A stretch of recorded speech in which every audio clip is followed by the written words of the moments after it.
Am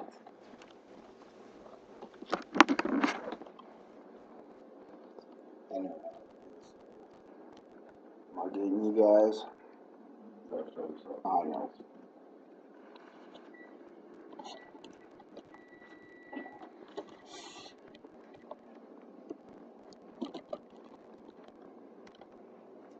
Thank you, Paul.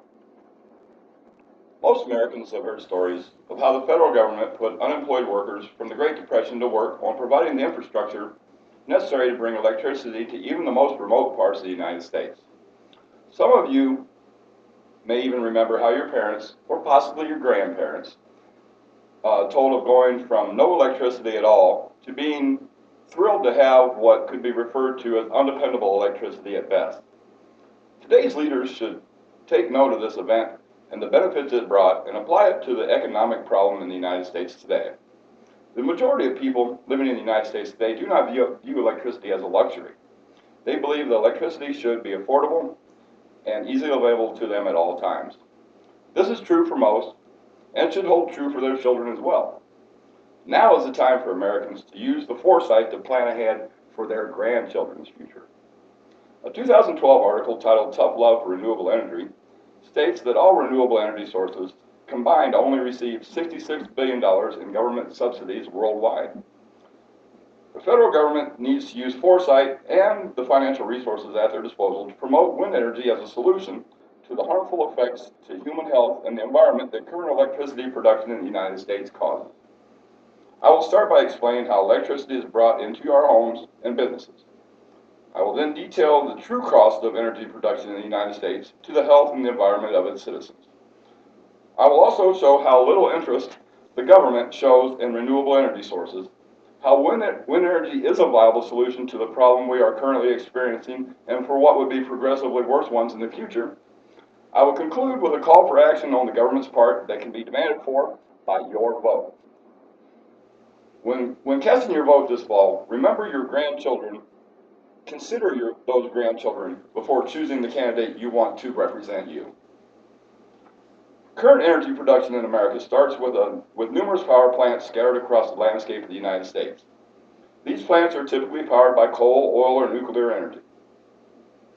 Once that electricity leaves one of these plants, it is moved from place to place using high-powered lines atop steel pylons that run virtually from coast to coast. Before reaching the consumer, the voltage of this energy is incrementally reduced by passing through one or more substations. These substations process the power to a safe 110-volt level for use in typical outlets in our homes and businesses. Coal-fired power plants account for more than half of the electricity produced in the United States. According to the Environmental Protection Agency in a 2004 article titled King Coal's Resurgence, they also produce 63% of the nation's sulfur dioxide pollution, along with 39% of the man-made carbon dioxide, 33% of the mercury, and 22% of the nitrogen oxide pollutants. It is estimated that these pollutants are the cause of 24,000 premature deaths, including 2,800 from lung cancer and over 38,000 non-lethal heart attacks per year. The United States has brought online 1,622 coal-fired power plants since the late 1940s, and most of them are still active today. Nuclear reactors produce electricity in much the same way as coal-fired power plants. In coal-fired power plants, coal is burned to produce heat. The heat is then transferred into a boiler where it turns into steam. The steam then turns a turbine, which produces electricity. The core of a nuclear power plant and the boiler in a burning power plant serve the same purpose. They generate heat. However, the nuclear power plant generates heat by a reaction of a radioactive material.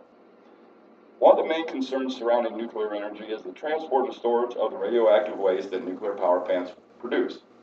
There is no place that is truly safe to dispose of this waste without potentially putting the environment or human health at risk. The radioactive waste isn't the only concern for Americans.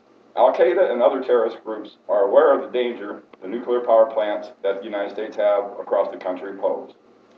In the 2002 USA Today magazine article, Making Energy Clean, Safe, and Affordable, it stated that President Bush claimed in his 2002 State of the Union address that our discoveries in Afghanistan confirmed our worst fears. We have found diagrams of American nuclear power plants and public water facilities, along with surveillance maps of American cities. Optimists may claim that another terrorist attack on American soil will never happen again. President Obama must be in this group. A 2010 U.S. News and World Report article titled Reality Check: The Powers That Be stated that our current president committed over $8 billion in loan guarantees for the construction of 2 new reactors in Georgia.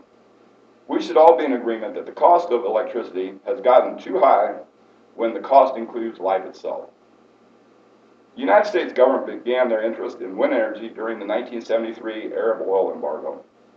America was producing the majority of its power from petroleum at that time, so the embargo threatened not only transportation, but the electricity supply of the country also.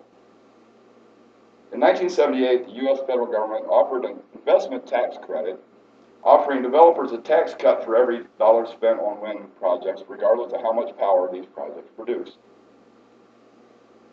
The U.S. had a rush of wind turbines pop up across the country. What they didn't have was efficient wind turbines. So in 1992, the government changed the subsidy, calling it the production tax credit, and basing the tax cuts on the amount of electricity the project produces. This has been the extent of the United States government's financial assistance in promoting wind-generated energy. Wind energy needs to be made mainstream and brought online into the U.S. electricity grid. This cannot be accomplished without government subsidies. New transmission lines would need to be built to transport wind-generated electricity from rural America, where the wind turbines would be, to the metropolitan areas where consumers use the most.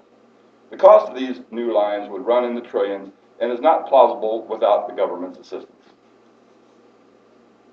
Wind is global. We don't import it, ship it, or fight wars over it. Because a wind turbine presents no harm to the health of individuals living near them, they make poor targets for terrorists as well. Wind power does not pollute the air, water, or soil. Wind is renewable and plentiful. We will never run out of wind.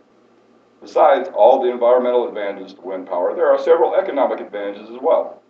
This is where the administration that you vote for in the election this fall needs to learn the lesson, as mentioned earlier, that was taught after the Great Depression. The United States is suffering from a recession coupled with an unacceptably high unemployment rate. Wind power is the solution to this problem as well, by creating new short and long-term jobs along with revitalizing the economy in rural communities. This is proved in a 2012 telephone interview that I conducted with David Illig, a journeyman iron worker in the Iron Workers Union Local 21 out of Omaha, Nebraska. Mr. Illig has prior experience installing wind turbines at the Lois Hills Wind Farm in Messina, Iowa, where the crew he was foreman on erected 125 turbines over a 20-mile square area. As an example of the potential jobs that wind energy projects would generate, Mr. Illig recalled that on the Lois Hills Wind Farm project, there were 300 to 500 men on the job running 2 shifts a day for approximately a year. Now is the time for the federal government to join the fight for a better future for the citizens who are voting for them into the offices they will hold.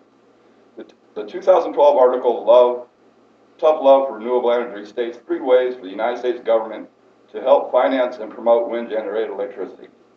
One would be to auction wind energy subsidies to companies that agree to produce the largest amount of electricity at the lowest price, or use the vast amount of resources at their disposal to broaden the pool of initial investors and thus lowering the cost of startup. Or finally, the United States federal government needs to eliminate the tariffs and local content requirements that are required on wind energy equipment. I walked you down the path from when electricity was viewed as a luxury until today, when most Americans see it as a necessity for their homes and businesses. I have also shown you the true cost of electricity in the United States, with this being an election year, to show these politicians that your vote has a cost to it as well.